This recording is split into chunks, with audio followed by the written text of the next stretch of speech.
कैवल्य पाद में महर्षि पतंजलि एक जगह कहते कि जब योग साधक अपनी तपश्चर्या में अपनी सिद्धियों विभूतियों के मार्ग पर कदम कदम आगे बढ़ता है तो सारे लोकपाल उसे आमंत्रण देते हैं और पतंजलि कहते हैं कि क्या करना चाहिए। ऐसे में बड़ा अद्भुत सूत्र कहते हैं, वो कहते हैं ना तो उसे स्वीकार करना चाहिए और ना अस्वीकार करना चाहिए। ये विचित्र बात है, आपके उत्तर दो ही हो सकते हैं ना, हाँ या ना। लेकिन ऋषि पतंजलि कहते हैं न तो हाँ और न ही ना, बस सिर झुका करके आगे बढ़ जाना चाहिए, न तो स्वीकार करना चाहिए और न अस्वीकार करना चाहिए। यहाँ पर महर्षि भारद्वाज जी के प्रसंग में और भरत जी के प्रसंग में इस सत्य को चरितार्थ होते हुए हम देखते हैं। क्यों स्वीकार नहीं करना चाहिए और क्यों अस्वीकार भी नहीं करना चाहिए? कहते हैं स्वीकार करोगे तो आप अटक जाओगे, आपका लक्ष्य तो कैवल्य है, आपका लक्ष्य तो संबोधि है, आपका लक्ष्य तो परम ज्ञान है। अस्वीकार कर लेंगे आप तो उससे वंचित रह जाएंगे, और अस्वीकार करेंगे तो लोकपाल समर्थ हैं, लोकाधिपति समर्थ हैं, वो आपके विरोधी हो जाएंगे, आपके तपश्चर्या में वो विघ्न डाल सकते हैं। इसलिए उन्हें प्रणाम करके आगे बढ़ जाना चाहिए। कहते हैं सुख समाजू नहीं जाई बखानी, देखत बिरति विसारही ज्ञान। कहते हैं सब कुछ क्या क्या, असन पान सूची अमई अमी से, देखी लोग सकुचात जमी से। वहाँ सबको अमृत पान की सुविधा है। कहते हैं सुर सुरभि सुर तरु सभी के, लखी अभिलाषु सुरेशु सची के। देवलोक में कल्पवृक्ष है, एक कामधेनु है, केवल इंद्र के पास कल्पतरु की सुविधा है कामधेनु की, लेकिन यहाँ सभी के पास ये सुविधा है, हर एक अयोध्यावासी के सामने, क्योंकि हर एक अयोध्यावासी राम मिलन का अभिलाषी है, हर एक ईश्वर प्राप्ति का अभिलाषी है। भरत का संकल्प व्यापक है, उनकी साधना विराट है, उनका उद्देश्य महान है, इसलिए सबके घर में एक एक सुविधा दे दी।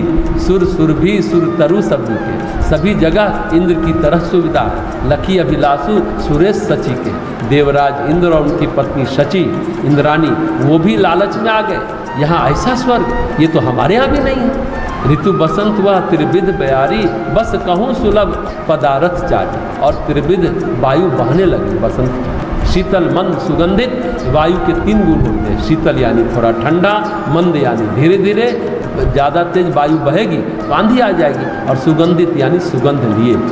स्रक चंदन वनितादिक भोगा, देखी हरस विस्मय बस लोगा। इतने भोग, इतने सुख, इतनी विभूतियाँ, और जो मांगो सो, क्योंकि कामधेनु और कल्पवृक्ष सभी के पास है। लेकिन तुलसीदास जी कहते हैं संपत्ति चकई भरत चक मुनि, आयस खेलवार तेही निसी आश्रम, पिंजरा राखे भाभिनुसार। कहते हैं चांदनी रात में चकोर पक्षी मिलते नहीं हैं, एक दूसरे से मिलन नहीं होता। पिंजरा कितना भी हो, कैसा भी हो, बंधन बंधन ही होता है। इसलिए स्वामी विवेकानंद जी कहते हैं अर्गलाएँ कैसी भी हो, वो सोने की भी हो तो क्या, कसने में तुमको हारे। अनुराग घृणा संघर्षण उत्तम यादम विवेचन, इस द्वंद्व भाव को त्यागो, हे त्याज भय अवलंबन। वो बड़ी अच्छी बात कहते हैं स्वामी विवेकानंद। आदर गुलाम पाए या कोरों की मार खाए, वो सदा गुलाम रहेगा, कालिख का तिलक लगाए, कालिख का तिलक लगाए। अरे जो बंधन में है, जो बंधन में है, वो जो गुलाम है वो गुलाम ही है। आदर मिले तो क्या, क्या वो गुलाम नहीं रहेगा? उनके पास रिद्धियाँ सिद्धियाँ हो तो क्या, वो गुलाम नहीं? वो राजा है तो क्या हुआ, गुलाम नहीं है। आदर गुलाम पाए या कोरों की मार खाए, सुख और दुख दोनों ही बंधन है, दोनों में ही द्वंद्व है। जंजीरें लोहे की हो तो ही क्या वो बंधन नहीं है? अगर वो सोने की हो वो तब भी बंधन है, सोने की भी हो तब भी तुमको कसने न पाए। कहते हैं बहेलिए की तरह मुनि आयस खिलवाए, जाल बिछाया ऋषि ने, परीक्षा का जाल। एक से एक बड़े बड़े प्रश्न पूछ गए, भरत फंसे ही नहीं जाल में। जाल में तो उन्होंने प्रवेश ही नहीं किया, जाल तो उन्हें छू ही नहीं पाया, स्पर्श ही नहीं कर पाया। कहते संपत्ति चकई भरतू चक, चकई और चकवा मिलते नहीं हैं, दूर रहते हैं एक दूसरे से, देखते रहते हैं बस कुछ नहीं करते। कोई लोभ नहीं, कोई लालच नहीं, कोई लिप्सा नहीं। मुनि आयस खिलवाड़, मुनि शिकारी है, बहेलिया हैं, पूरा जाल बिछाकर बैठे हुए हैं। भरत ने किसी संपदा की ओर आंख उठाकर देखा ही नहीं। ते ही निसी आश्रम पिंजरा, भारद्वाज मुनि का आश्रम पिंजरे की तरह है, राखे भाव भिनुसार। लेकिन भरत सोए भी नहीं। कहाँ ये सारा इंतजाम विश्राम के लिए था? विश्राम यानी कि विराम। हनुमान जी कहते हैं राम काज किन्हें बिनु मोहि कहाँ विश्राम।